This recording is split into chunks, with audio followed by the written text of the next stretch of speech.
Welcome to Spirit School. I'm your mentor, Danielle Sarank, also known as the Squamish Medium. In this podcast, I share honestly all I have learned about the mediumship and spiritual development journey. My intention is to normalize these conversations, to make way for a more confident, clear, and connected wave of lightworkers, serving the world of spirit with an open and joyful soul. Welcome again to Spirit School.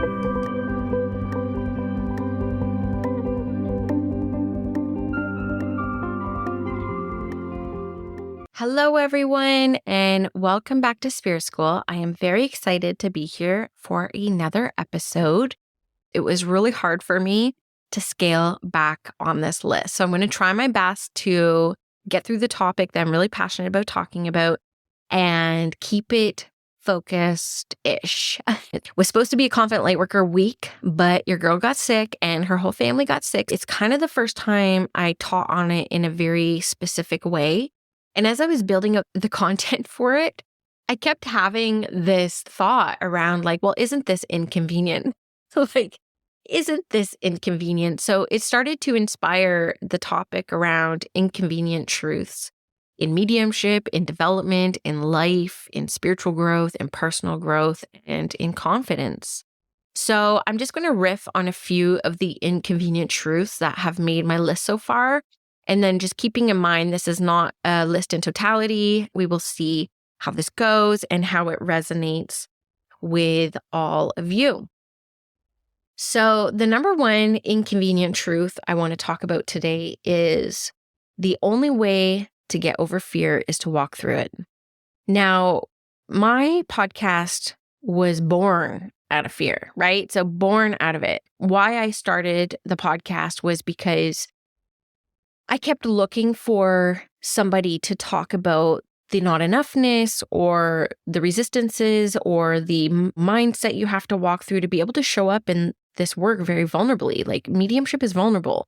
Sitting in front of someone and just saying what you feel, hear, sense, and know, and needing that validation from them that it's understood is a very vulnerable space to be in. So my hat's off to every reader who has ever stepped into the arena. And I know that not everyone who listens to my podcast is somebody who does readings. So maybe this will help you give you a perspective of some of us who do readings, who do this work. Now, the only way through fear is to actually walk through it. And often what happens is when we want to do something, but we're scared to do it. And I'm just going to use readings as an example, but some of you will be able to resonate with this from different areas of your life. But the fear of showing up publicly to do readings is a real legit fear. It's not comfortable. It's vulnerable. It's very uncomfortable when you think about it. And realistically, what I'm saying here about this inconvenient truth is nothing's really going to prepare you or give you the confidence that you're looking for before you do the thing. Really, I know that listening to this podcast and learning even mediumship development from me will definitely help you feel more confident because I talk about the things that you're probably worried about too. I'm literally naming it. I'm saying the quiet part out loud, right? And so that in itself will give you a little bit of confidence because you're oh, okay, gosh, other people worry about this too. And that's the whole concept of this podcast. That's why I started it. That's why I continue to run it in the way that I run it. But even listening to me and even knowing that I have a similar lived experience to you isn't the thing that's going to likely push you to do the thing. The only way that you're going to be able to build your own confidence and walk through that fear is to do the thing. So the confidence comes on the other side of the action. And this is something that was validated and verified to me through the year-long program I did around public speaking, because I wanted to really heal my wound around being seen in a bigger way and move through that stage fright that has paralyzed me, I think since 2013 is when it all started. So however you need to facilitate for yourself the opportunity to walk through the fear, that's how you're going to get the confidence, right? It's on the other side of the action. So using readings as an example, in the initiation, the 8-week Mediumship Foundations experience, day 1, opening call, I let everyone know tomorrow you're going to get your first partner practice pairings and you got to complete these 2 readings before we meet again next week. And every single time people hate me. They're like, are you nuts?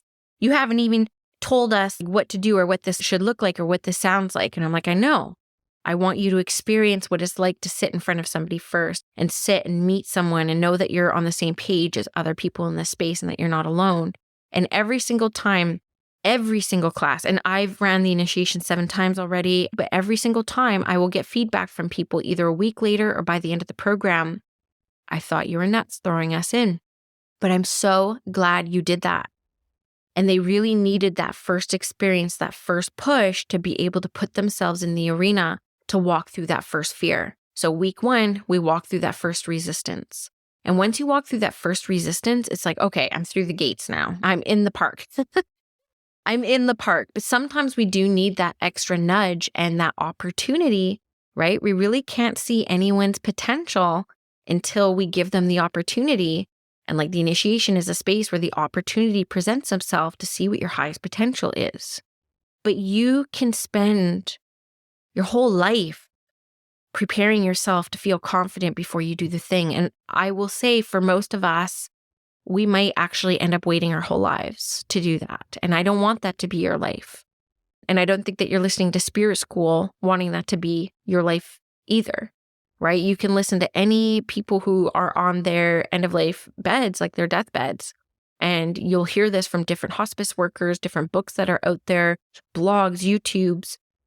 You know, at the end of time, we're there with our thoughts and our memories, and unfortunately our regrets as well.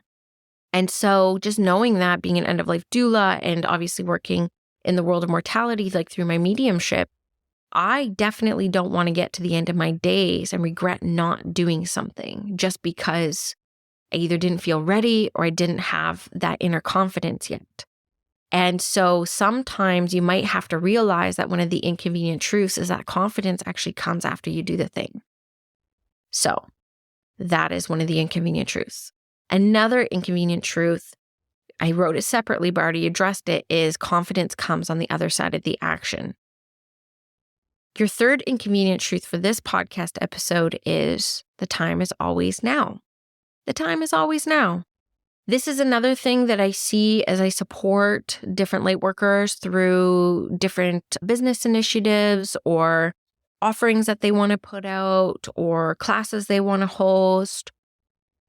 And there's like this waiting game.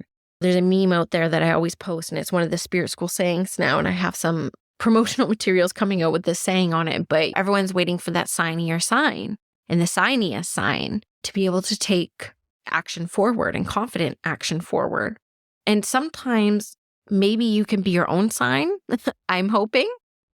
But if you have the inspiration now, that means that your soul presented that to you, that opportunity, your spirit, your soul presented something to you. And to me, one of the most offensive things you can do for yourself is to challenge it or say, okay, that's a next year thing, or I'm going to wait until like 10 ducks are in a row for me to take action on that. And I'm here to say that if you have an inspiration on something, that you should run with it. Okay, so I can look at the evidence of my 3-year full-time career now, I think February 18th, 3 years now of like launching things, running programs, like launching memberships, pivoting a little bit in the business and stuff. And I'm here to tell you the weirdest thing that I have experienced is when I do something before I maybe am fully ready, it always works out amazingly, like pleasantly, surprisingly. And then anytime I get an idea and I try to build some perfection around it or a clear pathway or overthink it or over-prepare, it usually ends up flopping. So one thing that I've had to learn for myself is to really harness the inspiration in the now and run with it. Now, some things I will say, because I'm somebody who gets a lot of ideas. I'm a manifesting generator, as a lot of my students have pointed out to me. They're like, man, you're a manifesting generator, because I'm always manifesting things. And because I do tend to like to run off the inspirations in the moment, I've had to build a life around me that can accommodate that. So my old limited mindset would be like, I'm just one person. I can't do all of this. But I have a team now. I have people supporting me. I have people who are very passionate about Spirit School and very passionate about my life's work and their own life's work, which is adjacent and very connected in with mine. And so I actually have an opportunity in the way that I've set up my life that I can actually run with ideas that come through a lot quicker now. And I can run you through actual examples, and maybe I'll do that in the membership, but I can run through everything that I've launched in the past few years and how I launched it and how well it did. And I know looking back that one of the most inconvenient truths is that when I didn't do it in the moment of inspiration, it didn't work out to be very successful. So the time is always now. Trust that inspiration that's coming through you, okay? Another inconvenient truth is you can always see things from a higher perspective. Now, this is something that has really pulled me out of my humanity a few times. There are times where I definitely felt personally victimized by things. There are definitely things that have happened that have been like really hard, definitely a struggle in my humanity. And I can get really stuck in the vortex of the energy of that of which is not going well. I think that's part of our human condition in many ways. And I think part of the human experience is learning to get to a place where we can lead ourselves out of those experiences, or at least try to gather the meaning behind why certain things continue to happen or do happen. And sometimes it takes a while to come out of that energy of things happening to us that are out of our control, that don't feel good. And one of the most inconvenient truths is sooner or later, you will be asked to look at that situation from a higher perspective. Now, sometimes that higher perspective will come through an external source, like if you have a coach or a therapist or peers that you collaborate with when it comes to your own spiritual and personal growth. Sometimes you'll be going through some deep healing journey, and a couple years down the road, when you've kind of progressed along your healing journey, you might be asked to look back at some situations that have come up for you and see the higher perspective of why or how something happened for us, right? Happened to us and for us. Don't get me wrong. Some things happen for us and some things happen to us. And it sucks. It's part of the human condition that some things that happen to us, we have to live with, right? It's out of our control. Some things happen to us. And trust me, a lot of us have been through a lot of things. A lot of us awaken to the spiritual path through trauma. And so I don't want to bypass that or minimize it in any way, because it is a big deal. And one of the quotes that really helped me pull out of the past is, history is written. So now what? What has happened. So what are we going to do with it now? And I'm here to say that through everything I've been through in my life, and I'm not going to list it all out because that's not what this episode's about, but I have been asked to look at everything from my past in that higher perspective. And it happens so often and so consistently that I'm in a position now, 10 years into my healing journey, I'm in my 10th year now, that I am able to move through this process a lot quicker. So whereas I started therapy in 2016 and I started having to look at what happened to me when I was a child and look at the higher perspective of things and look at how my life has shifted because some of these situations that have come up that were out of my control, I'm in a position now, because I have the tools and the resources around me and the skill set within me, that when things come up that are not so great, I can usually turn around within a couple days and pull myself into this zoom out perspective to kind of see this from a higher perspective.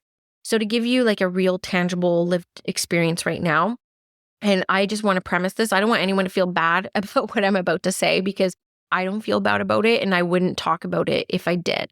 So I had this idea last year, and this kind of ties into what I was talking about earlier, but I had this idea last year of starting an agency. Now, at first, the agency idea was about having readers under my brand. But then one of the people that I handpicked started showing their true colors, and I started seeing the reputational risk I would have as I vouch for other people working under my brand. And it kind of freaked me out, because I just saw this person in their highest perspective, like in their highest vision. And then it shocked me. It like blindsided me when I saw like the ego come through and the desire for fame and like where people were like really operating. And that really kind of freaked me out from pursuing the agency at the beginning of 2022. And so I put it to the side, right? So again, this is part of the first lesson as well. And I kind of just went on with life. So the years flown by and things started moving along, but this idea around this agency kept coming up. And it changed direction a couple times as I was thinking about it. And I think that's because I left it too long, by the way, too, which kind of points down to the time is always now, the lesson with that. So I move along into this fall and I'm like ready to launch and I test the idea and I get feedback from a few people who indicated that they were interested. And then I launch it and it was like totally crickets. Not a single person signed up. So it was one of those things that was easy to close the door on and like move to the side. But I know that there's like a piece of me that felt like, why? Like, how could this happen? I did everything right. I planned this out. I tested it. I did my due diligence. I bent over backwards to try to make this as accessible and accommodating for as many people as possible. And it was complete crickets.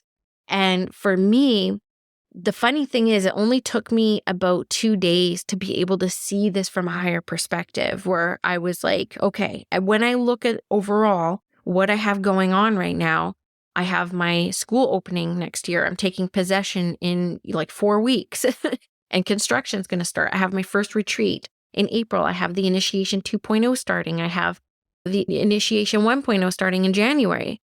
I feel in some ways from that higher perspective, Spirit was kind of saying, put this aside. This isn't where we need your focus. We need your attention, time, and energy focused over here. And when I look back from that higher perspective, I could see the signs that Spirit was giving me along the way, and I ignored them because I kept thinking I made this commitment to people and I need to follow this through. But then the people told me really loud and clear that this isn't needed right now. So that's just kind of an example of something recently that, I probably spent a couple months on this, like definitely like dozens of hours on this. I was very disappointed at first, but it didn't take me long to zoom out and get that higher perspective. And I'm grateful for how things have transformed now from it. So I hope that helps. And I want to give you a clairvoyant exercise. And I do this in mediumship as well. This is one of the tips I have in the initiation.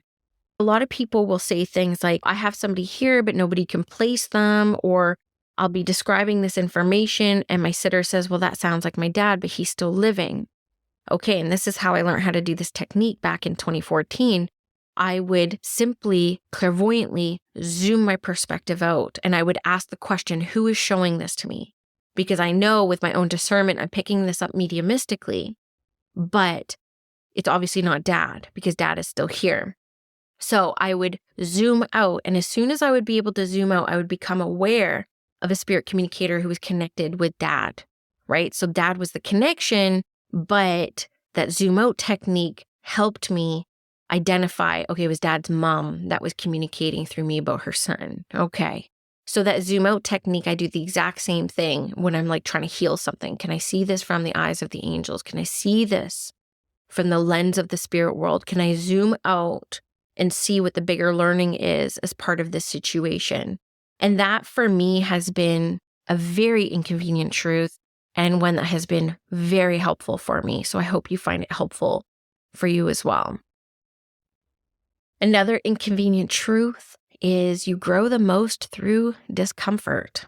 Okay, so you can look back at your life and probably clearly see different situations that you maybe stayed in a little bit too long or avoided discomfort, so you chose to stay small. So just say like you're unhappy at your job, like you're just miserable. You're so unhappy. And you're living in that discomfort anyways, which you don't actually realize often. But the thought of pivoting careers or switching jobs is so overwhelming. And so to avoid the discomfort of that shift, you just kind of stay put and live in the discomfort that is familiar to you, that feels like home a little bit because you've been existing in it for so long. And so a lot of us will avoid discomfort. That's come up a lot in the spirit messages in the past year. So you can kind of see the formulation of some of the philosophies that I'm getting actually start a lot with the spirit messages. And over months and years, the philosophy expands in a way that I can teach on it in my human, right? Not when I'm channeling. The truth is, when we are not choosing to grow through the discomfort, we are choosing to stay the same in a familiar discomfort. When we look at times where we have made courageous decisions to maybe switch jobs, switch careers, switch positions, can you not see how much growth you have experienced through some of those situations that you have put yourself through, right? And so I hate thinking about this because I don't want to give a message out there that you're not growing if you're not in pain, because that's not what I'm saying. But what I'm saying is we often don't think about changing things if everything's going well and we're comfortable. So the cycles and seasons that I've been very aware of as this teaching has shown up in my life is that I will actually go through cycles almost monthly, but almost like seasonally a little bit too, where I will get a streak in life where it's like everything's going well. I'm in my season right now. I'm in that flow of can't put a foot wrong. Everything I'm doing feels good. People are resonating with it. I feel good about it. Life is flowy. Things are going amazing. And I ride those flows like there's no tomorrow. I ride those flows and I don't hop off. Okay. So I honor those flows. And then there are seasons like I'm in right now as I'm recording this and I'm showing up anyways, that things are not going well. Life is challenging right now. So what do? Well, life doesn't have to cease because I'm uncomfortable and because life isn't going all that amazing right now. But I know through the cycles of seeing this, that every time I get back into that flow state, I come back stronger. I come back more inspired. I come back more my true self. I come back more powerful. I come back more clear. So it's like those times where I'm in the ebb where like life is not going really well, I can walk myself through that higher perspective shift. And because I know that all we really have here is the now, and this is where I'm at now, I have to accept this and see what this is all about and do that work around it, the flow is eventually going to come. So these hard times don't paralyze me anymore because I've seen the growth continuously through the times that are not so well and like they're challenging and quite frankly, they fucking suck for a lot of them, to be honest with you. Sorry, baby earmuffs out there for all the babies who are listening. But I have seen the biggest expansion on the flow side of that ebb that I honored. So just see life as being this cycle of ebbs and flows. And what I tell people is ride that flow, honor that ebb, because it's very seasonal. And if you're here to do the big work, I wouldn't be surprised if a lot of you find a very similar cycle. So see those ebbs as times of deep personal transformation and growth, but also know that you can still grow through good times. But when you find yourself in that discomfort, there's something to look at there. There's expansion on the other side of what you're experiencing. And I almost see them as like personal leaps, even a little bit more than being like a victim to life a little bit, I should say. Okay, this next one comes from one of my favorite memes of all time. And I just can't believe how big of a life lesson. And if you wonder why I post my spiritual meme roundup Mondays on social media, I just find so much nuanced truth within memes. I just think they're just brilliant ways of expressing things in a very concise and synthesized way, right?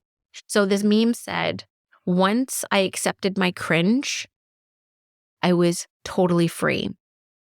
Anyone who does podcasting or teaching and this is something you need to know that we experience, I won't say every time, and for everyone. Obviously, this is going to be for people who resonate with it. I'm not trying to speak on behalf of everyone on this planet, right?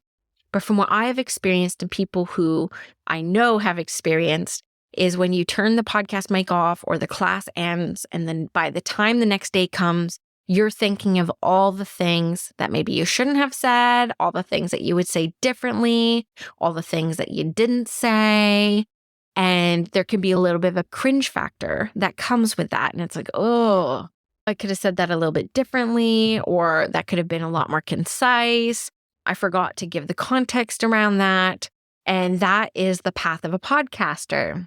and a path of a teacher as well. There's always going to be that cringe factor moment where you're like, oh, I wish I could take that back. I wish I didn't say that. But the truth is, these cringe moments are here to teach us how to accept ourselves as we come.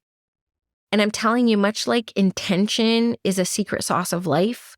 I used to make these spiritual sprays and I had on the side of the bottle, like these are sacred sprays I've made with deep intention. But make no mistake, like your intention is the magic behind this tool. And that's very true. The intention is just such a big thing in life. But I've come to learn through my healing journey that acceptance is also another secret sauce that helps you live a free and expansive life. Learning to accept yourself as you have come, learning to accept the things that may have happened, learning to accept the things that haven't.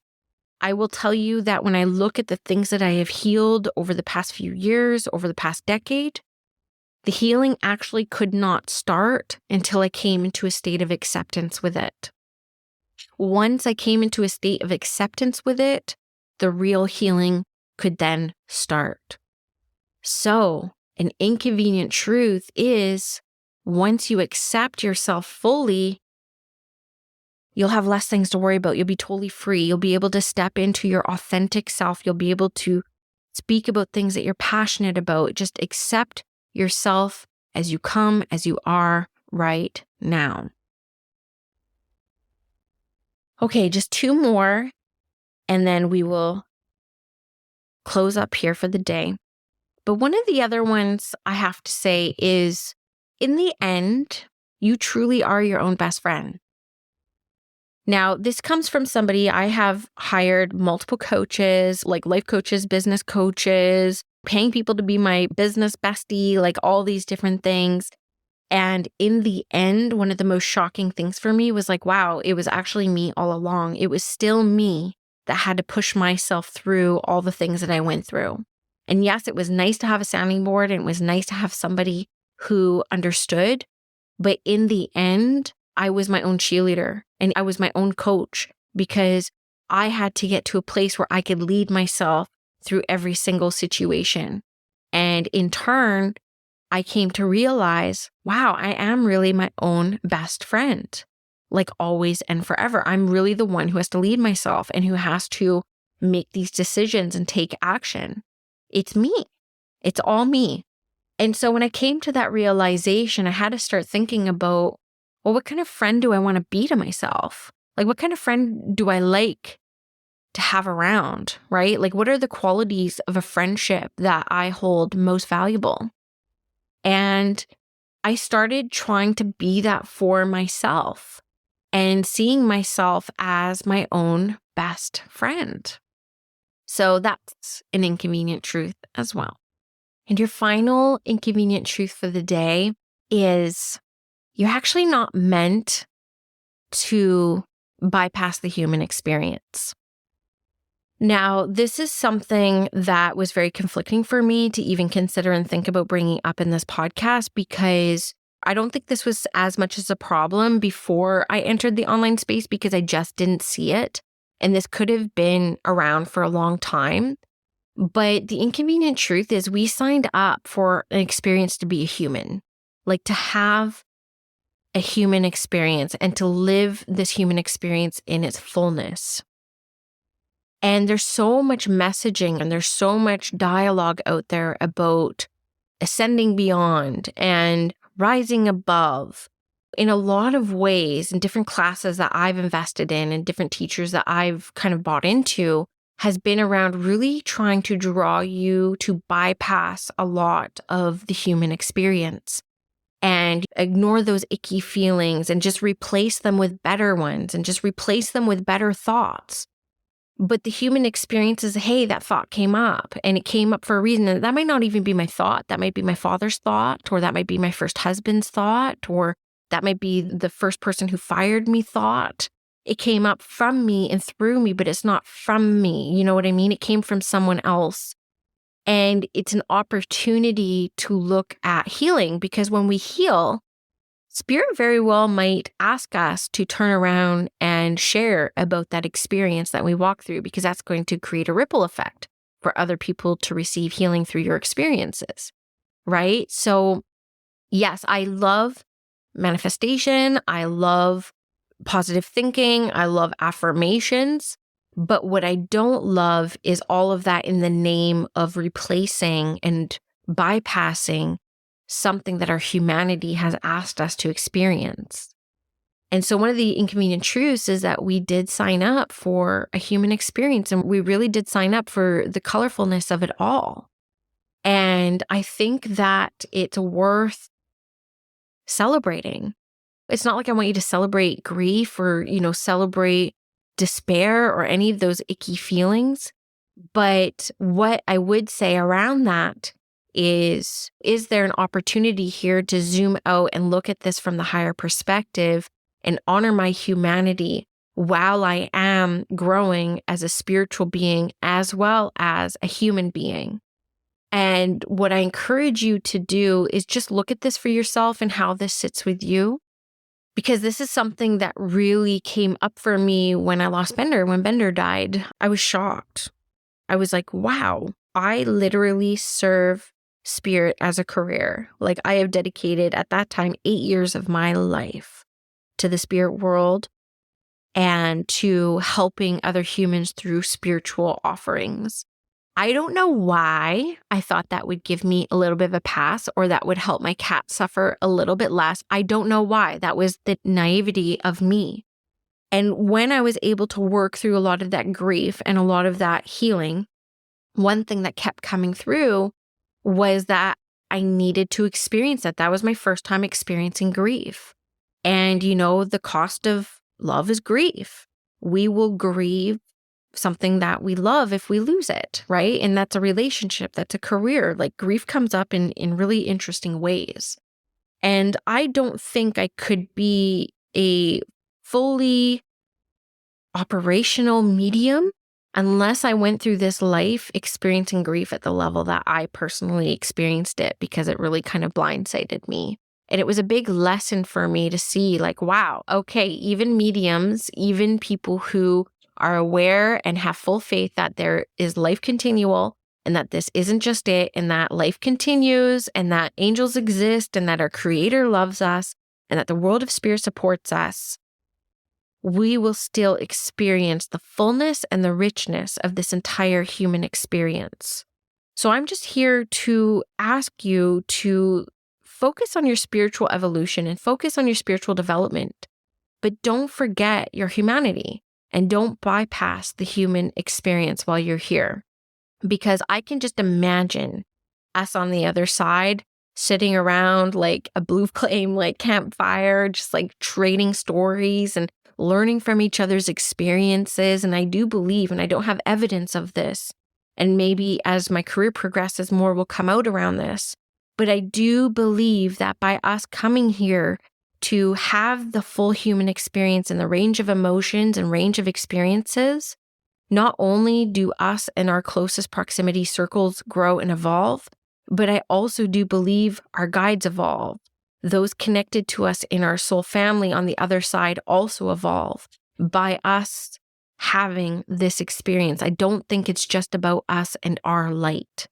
So from that higher perspective, I think that there is so much to be gained in the spirit world from our experiences in our humanity. So that is what I'm going to say about this podcast episode. I hope you enjoyed it.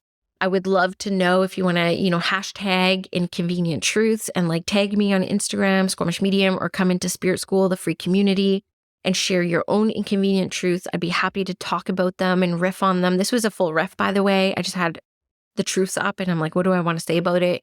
What came through is just what I feel inspired to say about them today.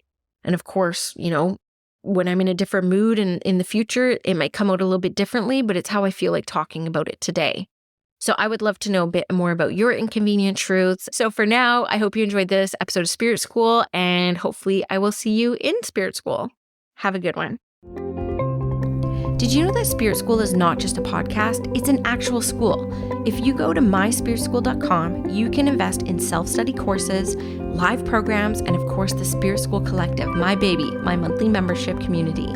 All Spirit School offerings are intended to get you feeling clear, confident, and connected to your spiritual path, your development journey, and of course, connected to other spiritual curious souls who are having similar experiences to you.